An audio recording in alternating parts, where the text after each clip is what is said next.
At night, when the other engines are tucked away in their sheds, you can still hear the faraway call of an engine's whistle and the clickety-clack of train wheels turning. This is the sound of the mail train. One train is pulled by Thomas and the other by Percy, as the loads are too heavy for one engine to do the work alone. The mail is loaded into freight cars at the harbors, and the engines pull their trains through the silent stations delivering their precious loads.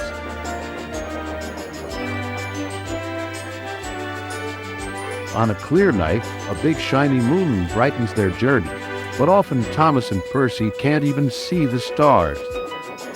But whatever the weather, lamps along the track always light their way. One night, Percy was waiting at the junction. The main line train was late. At last, Henry arrived. "Sorry," he puffed. "The mail boat from the mainland was delayed." "Come on, Percy," said his driver. "Let's make up for lost time." Percy puffed along as quickly as he could, but the sun was already rising as he finished his work. "Never mind," thought Percy. "It's nice to be up and about when it's the start of a new day and there's no one else around." Percy was not alone for long. "Father," said Percy, "it's that dizzy thing Harold." "Good morning," whirred Harold. "I always said railways were out of date, but you're so slow with the mail. You should give everyone their stamps back." Percy was too tired to explain. "Bird brain," he muttered. "Good morning, Percy," called Duck. "You're up early this morning." "No, you're wrong," sighed Percy. "I'm back, tired and late." He rolled into the shed and fell asleep almost before his buffers touched the bar. His driver decided to set off early that evening. Thomas was waiting at the station. "Thank goodness I have a chance to speak to you. Driver says that the person in charge of the mail has complained to Sir Topham Hatt about the delay last night."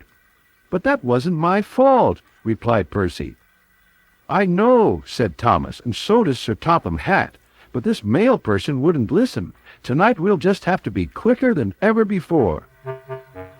The engines were just leaving when they heard a familiar buzzing. "I say, you two, there's news flying about." "Where?" puffed Percy crossly. "All over the place. They're going to scrap the mail train and use me instead. Wings work wonders, you know." "Always." "Rubbish," huffed Thomas. That night, everything ran like clockwork. Thomas and Percy steamed through the stations, making good time everywhere they went.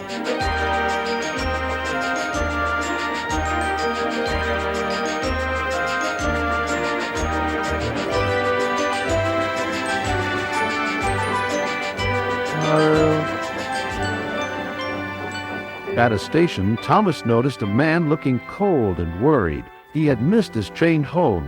"We can give you a ride," said Thomas's driver, "but it will be rather uncomfortable."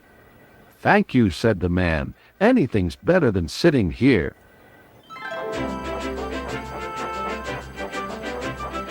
The next afternoon, Percy passed the airfield and saw Harold. "Hello, Lazy Wings. Are you too tired to fly today?" "The wind's too strong," grumbled Harold. "I've been grounded." "You need rails," laughed Percy. "They work wonders, you know. All wings." That night, Sir Topham Hatt showed the two engines a letter. It was from the man who missed his train. "He thinks you are both splendid, and everyone says that the mail train is the pride of the line.